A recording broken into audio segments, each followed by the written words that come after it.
다양한 분야의 명사를 초청해 삶의 지혜를 들어보는 시간 지혜다락방. 안녕하세요. 저는 아나운서 김미진입니다. 새해가 되면 우리는 늘 다짐을 합니다. 여러분들 혹시 어떤 다짐 하셨나요? 일단 제일 많이 하는 게 네. 올해는 진짜 돈을 좀 많이 벌어야 되겠다. 그리고 두 번째는 우리 아이들한테 더 사랑으로 대해야 되겠다. 그리고 끝으로 뭔가 정서적으로나 네. 그 지식을 좀 쌓아야 되겠다. 요 세 가지를 저는 얘기했는데 네. 했어요? 벌써 깨지기 시작했습니다. 잘 지키기가 쉽지가 않네요. 어렵죠. 네. 저 같은 경우도 약간 좀 다이어트 매년 하는 다짐인데 다이어트를 왜 해요? 다이어트 너무 살이 많이 쪄가지고요. 그래가지고 네. 밥 조금 먹기가 원래 목표였어요. 네. 근데 잘 지켜지지가 않습니다. 네. 아니 저도 명선 씨랑 비슷해요. 저도 다이어트를 항상 매년 새해 1월에 계획을 세우는데 네. 뭐 보시다시피 이렇게 잘 안 됐네요. 네. 그리고 언어 하나 좀 열심히 해서 마스터하자. 그렇지. 요즘 많이 영어 하지. 공부를 열심히 하자. 그것도 뭐 네. 실패했고. 혹시 어떤 언어 배우시고요? 저 영어랑 일어 공부를 좀 하려고 그랬는데 어. 그냥 뭐 한 3페이지까지만 쎄까매요. 안 됩니다. 작심삼일이죠. 쉽지 않아요. 이렇게 다짐한 것들을 잘 지켜나가기가 참 어렵죠. 맞아요. 네. 맞습니다. 작심삼일이 네. 그냥 나온 말이 아닙니다. 네. 맞아요. 저는 요새 그 작심 3일도 안 가는 것 같아요. 작심 1일. 일일. 그것도 넘기기가 힘들어요. 솔직히 말해서 안 작심 그러세요? 1일도 대단합니다. 아, 그래요? 작심 30분. 30분. 와우. 와, 분마다 예, 마음이 바뀝니다. 이거 계속. 3일도 이젠 안 가는 것 같아요. 의지가 이렇게 나약해져가지고. 맞아요. 그러니까 우리의 의지랑 네. 이렇게 이제 몸과 마음이 좀 따로 노는 것 같습니다. 맞습니다. 네. 어쩌면 오늘 강연이 이 질문에 답이 될 수도 있을 것 같은데요. 오늘 강연 제목이 인간 본성과 진화, 미래라는 제목입니다. 유익한 강연해 주실 오늘 멘토 어렵게 모셨습니다. 백이동 한양대 명예 교수님 모시겠습니다. 큰 박수 부탁드립니다. 지금 왼쪽에서 보시는 게 이제 유전자의 구조죠. 구조가 칸이 빠지기도 하고 달라지는 것 자체가 결국에는 생물의 행위, 구조 이걸 바꿔버리는 거예요. 서구 사회에서 이제 그 대항해 시대에 들어온 여러 가지 생물 자원들, 식물, 동식물을 정리하는 사람은 여기 보는 린네라는 사람. 린네가 한 정의가 뭐냐? 직립한 젖발이 짐승. 결국에 직립을 왜 했냐? 이게 일어섰다는 거예요. 그 우리가 진화한 그 과정을 알게 되면 실제 우리 생활에 있어가지고 판단이 굉장히 빠를 수가 있어요.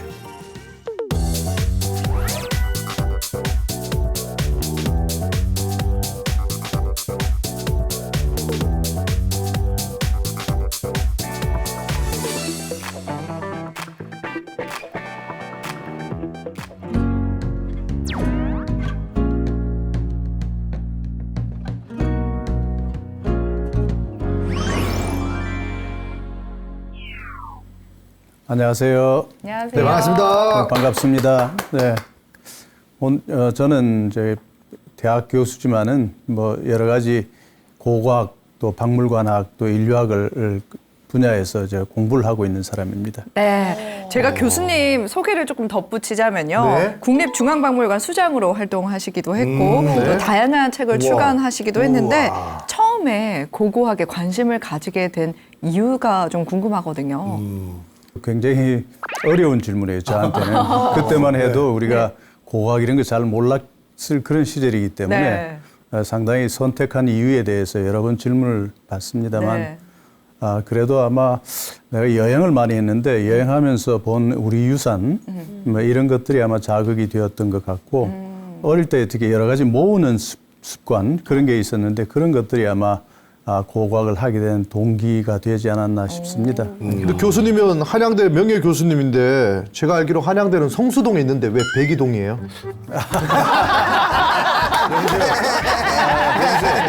우리 교수님 저 긴장 좀 풀어드리려고. 풀어드리려고. 아마 그 이야기를 하면 이 시청자 여러분들이 절대 나 까먹지 않을 거예요. 네, 우리 동엽 씨가 또 이제 우리 또 긴장을 풀어드리려고. 맞습니다. 네. 그 교수님이 이제 나오시기 전에 저희가 혹시 보셨는지 모르겠지만 새해 다짐했던 것들이 잘 지켜지고 있나 이런 얘기를 했거든요. 교수님 혹시 새해 다짐하셨던 거 지금 돌이켜보면 어떻게 됐습니까? 매년 하지요. 하지만 지속이 잘 안 되고 1년 지나고 나면 항상 후회하지요. 교수님이라고 해서 다 지켜지는 게 아니군요. 아, 사람 다 마찬가지죠. 저도 갑자기 안도가 되는데요. 그러네요. 네. 아, 인간미가 느껴지는 우리 교수님이십니다. 너무 좋아요. 네. 그게 인간 본성인 것 같습니다. 예. 그 오늘 주제가 좀 인간 본성이니까 아마 네. 그런 새로 계획하고 까먹고 또 후회하고 또 그러면서 발전하는 거 뭐 이런 것들이 아마 그 인간 본성에서 유래된 거라고 생각할 수 있겠죠. 그래서 인간이 쭉 그 처음 생겨가지고 이때까지 오면서 다른 동물하고 인간이 많이 다르죠. 네. 그래서 그런 것들이 어떤 연유에 의해서 생겨났는지 우리가 흔히 인간이라고 할 때는 생물, 동물, 그 젖발이 짐승 뭐 이렇게 이야기하는데 그 중에서도 우리 현대 살아가는 모습을 보면 다른 동물들하고 굉장히 다르죠. 그래서 그런 연유가 어떤지 어디서 유래됐는지 그런 이야기를 좀 오늘 하고 싶은데 네. 근데 이게 이제 굉장히 그 넓은 주제가 돼 가지고 어쩌면 당연한 이야기 하는 거 아니냐 이런 생각을 할 수 있겠지만 어떤 의미에서는 그 우리가 진화한 그 과정을 알게 되면 실제 우리 생활에 있어 가지고 판단이 굉장히 빠를 수가 있어요. 인간의 한계를 이게 인식하고 네. 그리고 인간이 보통 일반적으로 하는 행위의 방향을 알게 되면 예를 들어서 광고업계에서 광고를 할 때 네. 인간의 본성의 기준에서 할 때 훨씬 더 효과가 있을 수가 있는 거죠. 뭐 그런 점에서 한번 귀를 기울이시면 좋지 않을까 생각합니다. 근데 교수님 오늘 또 인간 본성에 대해서 강연을 해주신다고 하는데 그럼 교수님이 원래 공부했던 대학 강단에 섰을 때는 어떤 또 주제로 또 강의를 하십니까? 원래 전공은 뭐예요 그러면? 전공 굉장히 도전적인 질문이십니다. 저 교수님한테 취조하듯이 저 하지 마세요. 예. 죄송합니다. 원래 저는 이제 고고학을 했고 제가 들어간 학과는 고고인류학이에요. 그래서 인간에 대한 모든 걸 다 가르치는 학문이죠. 인류학이라는 게. 네. 그 중에 한 분야가 이제 고고학이고 고고학은 옛날 유물을 다루는데 네. 사실 고고학에서 유물을 캐긴 캐지만은 유물을 가지고 인간의 삶을 이야기해야 되는 거죠. 그 삶을 이야기하게 되면 인간이라는 존재가 어떤 것인가 끊임없이 생각해야 되는 거죠. 예. 그리고 인간을 정의할 때는 우리가 흔히 이제 사람에 대해서 이야기하라 그러면 오케이 사람 어떤 게 사람의 특성이냐, 오케이 미용실을 간다, 화장을 한다 이런 게 이제 인간의 문화적인 특징이라고 이야기하지만 또 글을 쓴다든지 노래를 한다든지 근데 궁극적으로 인간의 특성 자체를 아주 본질적인 걸 이야기할 때는 참 어려운 거죠. 그래서 그 고고학이나 인류학을 하면서는 끊임없이 인간의 본질이 무엇인지를 계속 질문해 나가면서 하면서 이제 고고학이나 인류학에서 여러 가지 분야, 옛날 문화를 하는 게 고고학이고 그리고 인간의 본성을 따지고 또 인간이 어떤 동인에 의해서 이렇게 행위를 하고 진화를 해오는지 이거는 체질인류학에서 하지요. 근데 이제 제가 하는 선사고고학은 선사시대. 인간의 역사가 700만 년 같으면은 거의 99.9%가 선사시대예요. 그러니까 우리가 이거 문명이 생긴 게 한 5,000년 정도 되는데 네. 그러니까 700만 년 대 5,000년 같으면 그 거의 인간의 역사는 선사시대에 다 이루어진 거죠. 그래서 그 시대를 연구하기 위해서는 결국에 체질이라든지 문화라든지 이런 걸 종합적으로 공부를 해야 되기 때문에 계속 본성에 생각하다 보니까 이제 조금 경륜이 쌓이니까 그거에 대해서 조금 더 깊이 있게 이야기할 수 있는 그런 능력이 생기지 않았나 싶습니다. 근데 이거 제 강의를 다 100% 믿으면 안 돼. 왜요? 이 과학이라는 건 상대적이기 때문에 네. 또 새로운 증거가 나타나면 또 다른 이야기가 또 나오는 거거든요. 네. 근데 지금까지 것은 결국에 현재 우리가 연구를 해가지고 그 현상에서 이야기하는 일반적이고 굉장히 철학적인 이야기이지 새로운 과학 사실이 나오면 또 달라질 수가 있는 거죠. 예, 예. 자, 그래서 반신반의하면서 들어주시면 좋겠어요. 네, 알겠습니다. 자, 인간은 생물이죠. 네. 네. 예. 다른 생물하고 뭐가 다른지를 한번 지속적으로 이 강의 중에 생각하셨으면 좋겠어요. 그래서 이 모든 생물이 미생물에서부터 시작해서 인간까지 공유되는 게 있어요. 그게 뭘까요? 먹고, 자고, 먹고 자고 싸고, 싸고 그리고 번식하고. 번식하고. 네. 중요한 말씀 다 하셨네요. 오. 네. 근데 그 공통 분모가 이러한 그 인간의 행위의 본성이 본질적으로 그걸 하게 하는 게 뭘까? 본능적으로 하게 하는 것. 살기 위해서. 살기 위해서. 그건 목적을 생명 이야기해요. 연장. 근데 이게 생물계는 자기 의지가 있는 게 아니에요. 만들어진 거죠. 쇠는 녹이 쓴다. 어떻게 충격을 받은 쇠는 진함철이 된다. 뭐 이런 것들과 마찬가지로 그 속성 자체가 자연으로 기분된 거예요. 주어진 거예요. 만들어가는 게 아니에요. 인간이 살고 먹고 뭐 싸고 뭐 또 저기 뭐 그 후손을 이렇게 생산하고 이런 것 자체도 주어진 거지. 우리가 하고 싶다고 하는. 요즘은 하죠. 나 결혼 안 해. 나 애 안 낳을래. 이런 거 있지만 그거는 본성으로 생물학적 본성으로 이야기하면 그건 아니죠. 그런 모든 것을 관할하는 게 유전자예요. 유전자. 그래서 지금 왼쪽에서 보시는 게 이제 유전자의 구조죠. 네. 그 유전 물질이 뭔지 아세요? 게놈. 게놈은 총괄적인 이야기고. 네. 그 유전자 혹시 DNA라는 말씀 들어보셨죠? DNA. 지금 DNA 구조를 드리는 거예요. 네. DNA는 흔히 사다리 모양을 이야기하는데 그 사다리 모양이 꼬인 거라고. 왜 꼬냐? 그거는 우리 작은 세포 안에 아주 많은 양이 들어가기 위해서는 꼬아서 넣어야 돼. 그래서 꼬인 그 더블 헬릭스라고 하는 이게 사다리 꼬리, 코일링 이렇게 돼서 들어간다 해서 조금씩 꼬은 모양을 하는데 그 사다리에 각각 칸에 들어가 있는 물질이 4개의 물질이 있어요. 그렇게 하고 인과 설탕 이런 것이 이제 그걸 만드는데 요 구조 자체는 모든 생물이 똑같아요. 모든 생물이. 근데 요 생물의 가장 원초적인 구조 자체는 똑같은데 요게 가진 속성이 있어. 복제하는 속성이. 가능하면 복제를 하는 거예요. 복제. 이게 복제를 하는데 복제를 하려고 그러면 하나가 둘이 되는 거죠. 네. 하나가 둘이 되려고 그러면 물질이 2배가 되죠. 네. 네. 그래서 하나가 둘이 되려고 하면 자기가 복제를 하려고 하면 옆에 물질을 계속 빼들어야 돼. 그래서 모든 생물계는 옆에 자기가 먹을 수 있는 물질들을 계속 섭취해서 세포를 복제하고 궁극적으로 자손을 번식해 나가는 거죠. 그렇게 하고 그래서 복제하는 거의 연장선상에서 자손이 번식되는 거예요. 그리고 이 주어진 명제, 자연의 하는 섭리 중에 하나가 유전자는 복제를 해서 확대 재생산하는 게 임무야. 이게 자연의 섭리로서 그렇게 돼 있다는 거죠. 네. 근데 오른쪽에 보면 이제 여러 가지 동물들을 이렇게 해놓고 중심에 인간이 있는데 이 유전자 가장 기본적인 구조는 같지만은 각 동물, 식물마다 그 유전자가 구성되는 종류, 양 이런 건 달라요.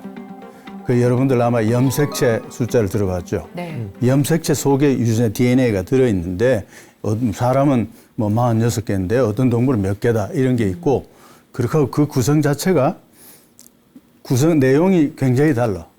그게 이제 그 내용이 달라지는 이유는 요게 복제를 하면서 실수를 한다고.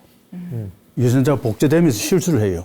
왜냐하면 구조가 이렇게 사다리 모양으로 칸으로 되어 있으니까 어떨 때는 칸이 빠지기도 하고 어떨 때는 칸이 임의로 들어가기도 하고 뭐 위치가 바뀌기도 해서 달라지는데 이 달라지는 것 자체가 결국에는 생물의 행위, 구조 이걸 바꿔버리는 거예요.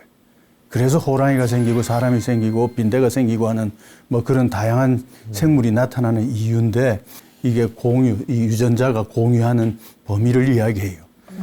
침팬지 같은 경우에는 사람하고 유전자가 거의 98.5%가 같아. 그러니까 그보다 조금 더 거리 먼 고릴라, 그보다 조금 더 먼 게 오랑우탕인데 오랑우탕이 있는지 모르지만 이 바나나하고는 아마 60%가 같다고 돼 있을 거야. 그 참 어떻게 내가 바나나하고 같냐 뭐 이런 생각을 하게 되겠지만은 아까 이야기한 대로 전체 생물계 자체가 기본적으로 유전자가 처음 생겨나가지고 그게 복제하는 과정에 점점 달라지는 게 나타나고 그게 이제 공유하는 부분들이 있고 달라지는 부분이 있고 이런 거예요. 그래서 그 중에 하나가 인간이에요. 그 인간을 기준으로 하면 결국에 침팬지는 인간보다도 한 1.2% 그 정도 차이 나는 거예요. 그 차이가 엄청 큰 거예요. 네. 그래서 이제 생물계의 그 각고 다름의 구별, 그 공통적인 거, 요걸 좀 이해하시고 이제 인간 이해로 좀 넘어가 봅시다. 근데 요런 게 다른데 이게 자연 속에서 공존한단 말이지. 네, 공존하는데 이게 공존의 원리 자체가 특별한 거예요. 우리가 내가 여기서 의지로 내가 잘나서 뭘 하겠다 이런 게 안 되는 게예요. 그래서 이 생물계에 공존하는 거를 보면 이게 어떤 이게 자기의 원리에 의해서 자기 행위의 방식에 의해서 내가 숫자가 막 늘어나고 이기고 하는 그런 구조가 아니에요. 물론 개체가 힘이 좋아가지고 다른 걸 이길 수는 있지만은 그 전체 공존하는 거는 결국에 자연계의 그 자원이 있고 그 자원 속에서 그 자원도 여러 가지 종류가 있죠. 종류가 식물이라 해도 식물의 종류가 많고 동물이라 동물의 종류가 많고 또 우리가 흙이라 해도 우리가 먹을 수 있는 흙이 있고 못 먹는 흙이 있고 뭐 이런 먹는다는 게 좀 어폐가 있지만은 영양소가 많은 게 있고 적은 게 있고 이런 여러 가지 조건들이 있는데 이 조건들이 서로 얽물려 가지고 하나의 생태계를 만드는 거예요. 그 생태계라고 하는 것은 하나의 그 자체의 하나의 세상, 자기들만의 세상이지 그 세상 속에서는 딱 균형을 이루고 있는 거예요. 어떤 게 숫자가 많아져. 그러면 이 숫자가 많아지면 자기들이 먹는 게 한정이 돼 있어. 그러면 그 하나의 집단 내에서 경쟁이 생겨가지고 수가 점점 줄어들어. 그래서 자연에서는 항상 에코시스템이라고 하는 것은 여러 종이 있지만은 그게 서로 맞물려 가지고 항상 균형을 만들고 있는 거예요. 그런 걸 이제 생태계 균형이 이루어지는 거는 여러분들 이제 그 순환 논리 중에서 뭐 피드백 시스템이라는 거 이런 걸 많이 이야기하죠. 사회과학에서 많이 하는데 이제 피드백이 이 포지티브 시스템이 있고 네거티브 시스템이 있어. 근데 포지티브 시스템이라고 하는 것은 계속 뭐가 증가되는 걸 말하는 거고 네거티브 시스템은 빼낸 걸 말하는 거예요. 이 자연의 생태계는 네거티브 시스템이에요. 어떤 자연 생태계 내에서 어떤 한 종류가 많아져. 그러면 그 종류가 먹는 음식이 제한되어 있을 때 그럼 자연적으로 수를 줄여가는 거예요. 줄이게 돼 있어. 안 줄이면 안 돼. 그 네거티브 시스템이라는 걸 우리가 막 마라톤을 해가 땀이 나죠. 그 몸에 열이 올라가면 이 열을 36.5도로 맞추기 위해서 땀을 흘려가지고 조절해서 딱 균형을 맞추지 우리 바디 체온 자체를. 그와 마찬가지로 에코시스템 자체도 그런 시스템으로 항상 평형을 유지하려고 하는 거예요. 그래서 이런 생태계 같은 경우는 보면 이게 우리가 여행하면서 어떤 사람이 사는 마을 이렇게 갔을 때는 굉장히 정적인 것 같죠. 변화가 없으니까. 그 속에서 그런 균형이 일어나는 거예요. 어때 여러분들 자연을 봐도 마찬가지고. 근데 이제 여기 이제 왼쪽에 보시면 에고라고 해놨는데 여기는 뭐 사실 요 에고와 에코의 대립적 개념에서 이야기한 건데 아까 유전자는 모두가 각자 에고가 있다. 유전자는 이기적인 거예요. 남의 걸 빼들어가지고 자기 걸 만들어야 되니까. 그건 물성이야. 인간의 욕심이 아니야. 그건 물성이라고.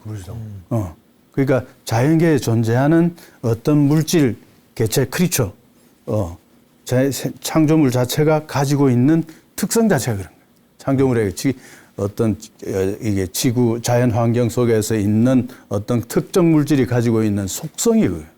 생물은 유전자를 가진 생물은 모두 이기적인. 그래서 여기서 에고라고 하는 것은 결국에 각 생물들이 이게 에고를 가지고 있지만은 자연의 생태계의 섭리에 의해서 에코 시스템으로 돼 있어. 근데 인간이 존재하고 나서는 이게 그게 안 돼. 뭔가 something else가 생긴 거예요. 그래서 인간이 여기 보면 에코시스템, 에고시스템이라고 하는 데에서 보면 인간이 푸드웹에 모든 그 생물계의 그 먹이사슬의 정점에 서게 만듭니다. 이게 굉장히 상징적인 거죠. 왜 그럼 인간이 이 푸드웹에 가장 정점에 섰을까? 그렇게 하고 현대의 질문에 있어서는 이게 지속될까? 인간이 그러면 뭐 창조주 같은 그런 역할을 해낼 수 있나? 뭐 이런 질문을 할 수 있습니다. 그래서 이런 개념을 가지고 한번 우리가 인간의 본성을 좀 한번 생각해 보자 이거지. 인간 어떻게 정의하실래요? 아까 우리 생물에 대해서는 정의하셨는데 인간에 대해서 생각하는 사람. 생각하는 사람. 네. 연선님. 잘 모르겠어요. 어려워. 네, 어려워. 자기가 인간이면서 야, 인간아. 인간이란 도구를 이제 사용하는 거라고 생각을 했는데 가끔 보면 이제 원숭이들도 다 하죠. 나뭇가지를 들고 휘두르더라고요. 그래서 인간은 좀 더 나은 것 같아서 도구를 제작할 줄 아는 게 인간이다. 야, 그거 참 대단한 인류학자. 야. 오, 유학자입니다. 예, 예. 처음에는 사실은 과거에 한 20년 전, 30년 전 이럴 때는 인간만이 그 이제 도구를 사용할 수 있다 이렇게 이야기를 했지. 근데 지금은 이제 그렇게 개념이 그렇지는 않습니다. 예. 좋은 말씀. 어떠세요? 인간이란 사회화를 통해서 끊임없이 발전하는 존재인 것 같아요. 와우. 어떻게 제 속에 들어왔다 나가신 아 거예요? 진짜요? 같은 생각을 하셨군요. 예, 예. 자, 여기 뭐 몇 가지 사례를 가지고 사진을 가지고 이렇게 보여드리는 건데 맨 오른쪽 거는 사실은 그 이수연인가? 아세요? 이수연? 잘 모르겠습니다. 모르겠어요. 동경역에서 일본 늙은 분 구하고 자기가 죽는 사람. 네. 알죠, 그렇게 알죠. 하니까 알고. 알죠, 알죠. 누군지 압니다. 알죠? 예, 예. 그 이름 까먹으시면 안 돼. 그건 기억하겠습니다. 예. 그래서 그게 이제 그 하나의 그 자기의 몸을 버리고 남을 구한 사례가 되죠. 그런 걸 이타주의라고 하는데 이타적 행위를 한 그 사람. 그 다음에 이제 오른쪽에서 두 번째는 이제 누구예요? 간디. 간디. 네. 뭘 만들어내는 거예요. 네.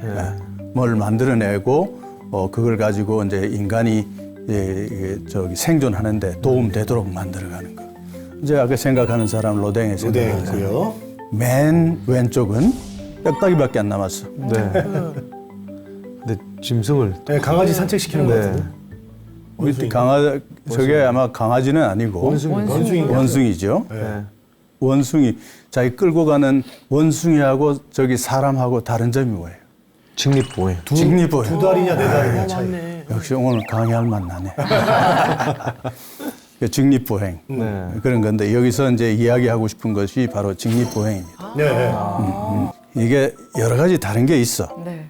문화적인 거 이런 거 다른 게 있는데 그럼 문화적인 거 어떻게 해서 문화를 만드냐?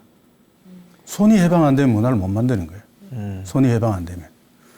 그래서 이제 그런 거 그렇게 하고 이제 사고력 같은 거는 인간이 처음 출발할 때는 동물에서 다른 동물 물론 제일 가까운 동물이 아까 이야기했다시피 침팬지, 네. 고릴라, 오랑우탕 이런 유인원 쪽이에요. 근데 이게 이제 쭉 오면서 이 생각의 깊이가 달라진 거야. 달라졌는데 그 모티베이션 되는 게 뭐냐 말이지. 네, 그런 걸 이제 하나의 질문으로 좀 생각해 보자 이거지. 생각하는 사람, 오케이. 다른 짐승도 본능적으로 생각하는 건 있어. 근데 사람이 하는 생각은 단순히 본능적으로 생각하는 게 아니야.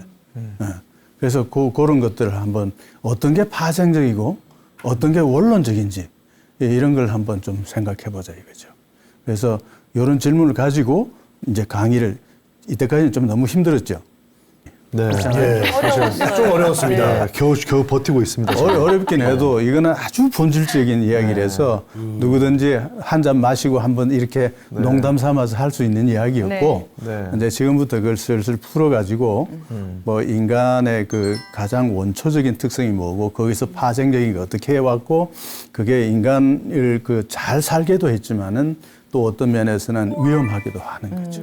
그래서 그 위험 요소를 어떻게 앞으로 제거할 것인가 이런 암시를 주려고 하는 게 이번 강의의 목적이에요. 이제 여기서 본격적으로 지식의 역사에 있어가지고 큰 변화가 있게 된 그 근본적인 동의는 지난 한 500년 동안에 그 큰 동의는 하나는 전 지구를 대항해 시대, 전 지구를 탐험하는 그런 시대가 왔다는 거고 거기에 뒤이어서 오는 게 산업혁명이에요. 산업혁명, 이 과학혁명 이런 것들이 이제 그 시대에 엉켜가지고 먼저 시작되었지만은 그게 다 엉켜가지고 서구 사회에 쭉 돌아간 거예요. 그래서 사실은 서구 사회에서 이제 그 대항해 시대에 들어온 세계에 관한 지식들 이런 게 모여지는데 그 중에서 여러 가지 생물 자원들, 식물, 동물 같은 게 이제 유럽에 새로운 게 들어오죠. 근데 이 식물들, 동물들 이런 것들이 결국에 유럽에 있는 왕가들이 이제 수집을 하기 시작합니다. 그래서 여러분들 이제 우리 창경원에 가면 옛날에는 창경원에 동물원이 있었어요. 그런 스타일의 그 왕립 동물원, 식물원 이런 것들이 이제 생기는 거죠. 물론 박물관도 생기지만은. 그래서 우리 박물관 입장에서 보면 동물원, 식물원도 다 박물관의 영역에 속하죠. 왜냐하면 여러 가지 물질을 모아서 그 체제를 배주는 거니까. 네. 그래서 그게 이제 서구에서 보지 못했던 것들이 많이 계속 들어오니까 이걸 정리해야 돼. 그래서 이제 고고학 쪽에 정리하기 시작한 사람은 덴마크의 톰젠이라는 사람이고 이제 식물, 동식물을 정리하는 사람은 여기 보는 린네라는 사람이에요. 그래서 이 동식물을 보고 이거는 뭐다, 누구와 가깝다 이런 거 분류를 하는 거예요. 그러니까 텍소노미, 분류학을 만들고 그 분류학에 의해서 하나하나 그룹을 이렇게 지어가는 거죠. 그래서 우리가 사람 같으면 호모 사피엔스 이렇게 부르죠. 그런 학명 자체가 전부 다 린네에 의해서 시작된 거예요. 그래서 이걸 쭉 했는데 린네가 한 정의가 뭐냐? 이 사람에 대해서. 그 정의는 직립한 동물이야. 직립한 동물이야. 직립한 젖발이 짐승이야. 만말 중에서. 다른 게 있냐? 없어요. 곰, 잠깐이지. 근데 그 원숭이들이 내는 거는 좀 윤인원들 잠깐이지, 쓰잖아요. 잠깐. 잠깐입니까? 그죠. 왜냐하면 침팬지 같은 게 가끔 이제 직립해서 이렇게 쇼도 하고 하지요. 네. 그렇지만 이게 골격 구조가 그렇게 안 돼 있기 때문에 엄청 불편한 거예요.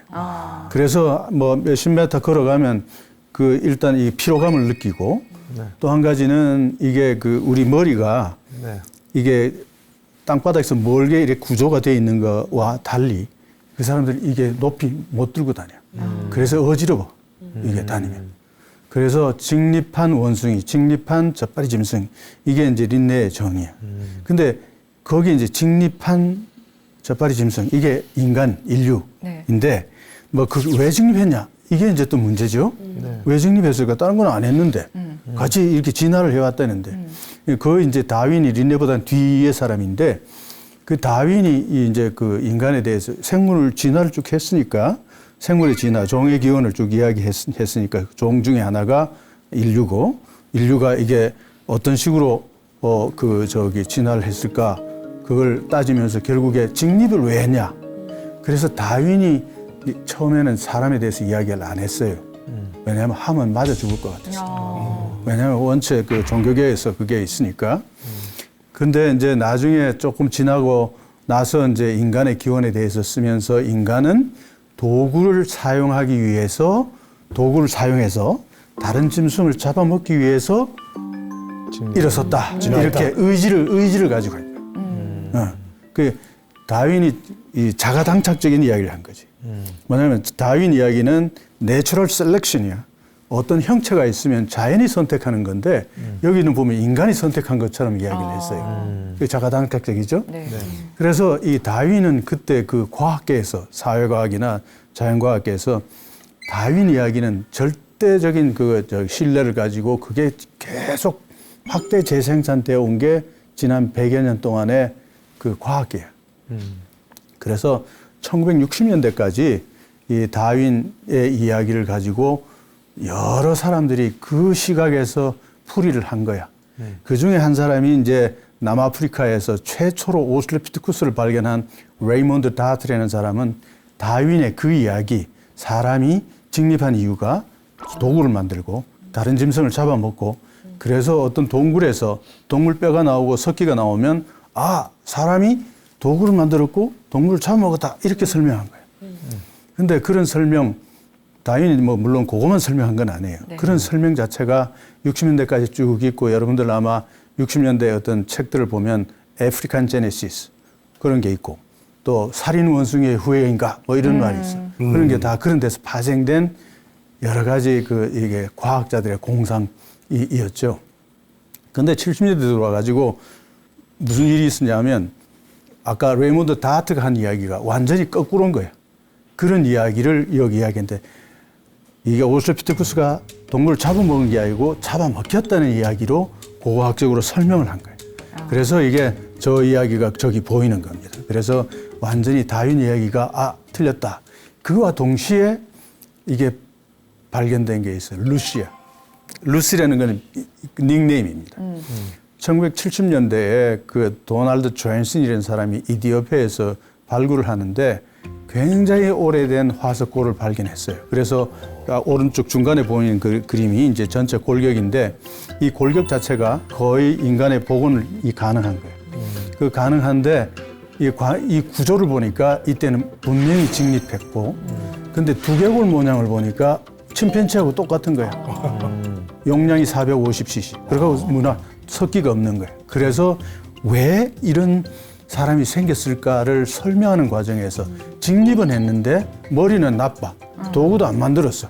이걸 설명하는 과정에서 이제 여러 가지 설이 있었죠. 아마 저기 사과를 따먹기 위해서 뻘떡뻘떡 일어났다. 뭐 또 사반나에서 뭐 이런 그 여러 짐승이 오는 걸 피하기 위해서 일어섰다. 뭐 이런. 근데 그 다 안 맞는 거지. 하자가 있어.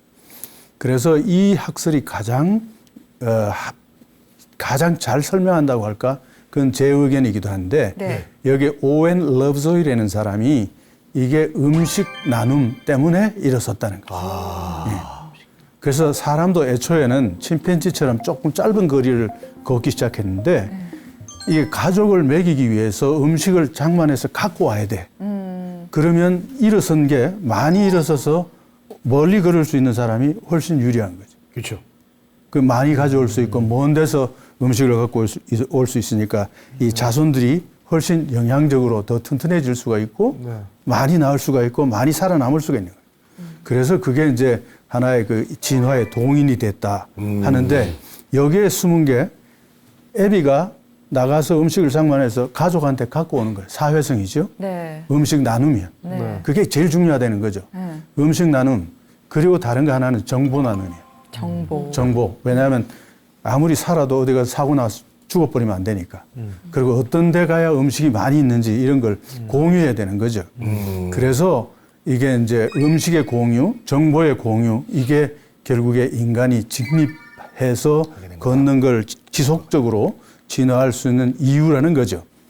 왜 그럼 남자가 그 부인한테 계속 돌아오게 해? 섹스 때문에 그렇다는 거지. 그래서 인간은 발전기가 없어요. 언제든지 할 수 있어. 그래서 그런 면에서 지속적으로 반복해서 집으로 돌아오게 만들었다는 거죠. 그러면서 반복적인 그 가족 접촉 자체가 이 애착이 생기고 그래서 페어 본딩 시스템 이게 부부 관계가 굉장히 강화돼서 오늘날처럼 전 세계 하나의 인간의 보편적인 제도로서 부부가 있는 거라는 거죠. 물론 가끔 이게 파워플레이 하는 사람들도 있지만은 그래도 기본적 틀 자체는 부부 시스템인 거죠. 그래서 인간이 이제 그런 아까 이게 사회성, 그 사회적인 그 공유, 그 아까 저 음식의 공유와 정보의 공유, 이걸 할 수 있는 아주 기본적인 본성적인 그 구조의 변형 자체가 아까 그 발전기를 없애는 거, 이런 게 있었다는 걸 설명하는 거죠. 그래서 오웬 러브조이 학설 자체가 러브 학설이야. 사랑 시어리야. 그래서 이제 사회성이가 되는데 이제 사회성을 생각하고 아까 정보의 공유, 이거 음식의 공유를 수반하면서 사회성의 공유가 되는데 이거가 지속적으로 확장되어 오는데 인간이 애초에 있던 단계하고 지금 단계하고는 굉장히 사회 구조가 많이 다르죠. 네. 그 확장된 거하고 두뇌하고 똑같다는 거예요. 그래서 처음에 오스트랄피테쿠스 단계에서는 한 500cc 정도 되는데 그때는 그러니까 한 30명 정도의 그룹, 밴드 그룹을 형성한 때면 지금은 1500cc짜리니까 지금 한 150명 정도를 그걸 한다는 그런 게 이제 지난번 돈바의 법칙입니다. 이건 최근에 학설로서 나온 것인데 그래서 사회성이 증가하면서 결국에 사람의 공격성 이런 것들이 줄어들고 공격성이 줄어든 거는 인간한테는 송곳니가 줄어드는 거. 이게 이제 침팬지는 송곳니가 튀어나와 있는데 사람은 그렇지 않아요. 이제 그런 것들이 결국 침팬지하고 사람하고 달라되는 거고 그 다음에 이제 아까 정보의 공유 이거는 계속 커지는 거예요. 지금도 그렇잖아요. 우리 그 핸드폰 세대에서도. 그래서 그러면서 이거 정보 자체가 결국에 인간의 복잡한 진화를 도와주는 거예요. 새로운 그 문화를 만들어 가지고 인간이 위험으로부터 구하는 거예요. 근데 이제 그 정보가 많으니까 학교가 길어. 사람은 청년기가 있는데 다른 짐승 청년기가 없어요. 그래서 그 정보가 많아서 이제 그런 그 시스템으로 진화하게 된 거죠. 그래서 다윈 이야기는 인간은 잘 적응하는 동물이다. 이렇게 정의를 해서 이 말이 맞는지 안 맞는지는 좀 앞으로 두고 봐야 되겠지만은 그게 뭐 왜냐하면 이제까지의 모든 그 생물들은 어느 순간에 절멸했어. 대절멸이 있고 새로운 생물이 등장하고 하는데 과거에 공룡이 6,300만 년 전에 절멸했죠. 그래서 젖바리 짐승이 쫙 성장했어. 근데 지금 현재 인간을 어떻게 볼 거냐. 그래서 지금은 아까 에고라는 해서 사람이 정점에 있었잖아요. 네. 정점에 있었는데 이 정점이 영원히 갈 거냐. 이 문제는 인간이 문화적 능력 때문에 다른 생물이 우리를 공격할 수는 없어요. 이번에 코로나 사태에서도 봐서 코로나가 잘못하면 많은 사람을 죽일 것 같은데 그래도 선방을 한 거죠. 네. 그 문화적인 기술적인 거고 과학적인 거 이런 것 때문에 선방을 해. 근데 뭐 인간의 이기심 이걸 어떻게 할 거냐. 이런 문제가 있는데 결국에 아무리 무슨 우리가 자연 환경을 보존해서 야, 그 뭘 쓰지 마 해도 쓰게 되잖아요. 편하니까. 그래서 그런 점을 우리가 문화적인 차원에서 어떻게 바꿔 나가야 될지 이거는 그 사실은 과거에 어떤 새로운 그 적응이라는 게 생물학적 적응이라는 게 자기 본연이 되는 게 아니고 선택이 되지만은 인간은 이때까지 문화적 능력에 의해서 선택할 수는 있어. 근데 그 이기심 때문에 잘 안 되는 거지. 그래서 이기심을 이길 수 있는 어떤 문화적 맥락을 어떻게 만들까? 그게 인류세 엔트로포신 다음 올 세대의 하나의 고민이고 그건 우리 다 같이 고민 좀 해줘야 되는 그런 그 인간 본성에 대한 하나의 도전입니다. 네. 너무 어려웠죠? 아니요. 마지막이 좀 어렵네요. 마지막이 좀 어렵습니다. 네. 그거는 내용이 어려운 것보다도 앞으로 할 일을 생각하는 게 좀 골치가 좀 아픕니다. 맞습니다. 강연을 듣다 보니까 시간 정말 훌쩍 지나가 버렸는데요. 다음 주에는 또 어떤 강연을 해주실 건가요? 요거에 이어가지고 내가 속한 집단 뭐 이렇게 되는데 그중에 속한 집단 중에서 가장 큰 집단으로서 민족이라는 거 한국에 사는 사람들 그 기원이 어떻게 되는지 그런 이야기를 한번 하고 싶습니다. 네. 저희 오늘 강의는 여기서 마무리하도록 하겠습니다. 다음 주 이 시간에도 백이동 교수님과 함께 하도록 하겠습니다. 함께 해주신 여러분 고맙습니다. 네, 수고하셨습니다. 감사합니다. 안녕. 이게 어떻게 해서 이렇게 모여서 살게 되고 어디서 왔는지 뭐 이런 이야기를 좀 하고 싶습니다. 구석기 시대 때도 보면 이 문화 자체가 저기 북방에서 쭉 흘러왔어. 근관 너무 잘 아시죠? 요거는 시베리아에 가서 보면 동네를 지키는 수호신을 상징하는 나무를 깎을 때 그렇게 깎아. 우리나라 청동기 시대 때나 삼국 시대 때 계속 나타나는 거예요. 이런 거 보면 우리 문화가 북방에서 쭉 흘러와서 아 됐구나. 근데 실질적으로 북방에서 온 거는 한 1%도 안 될 거라고 생각해요.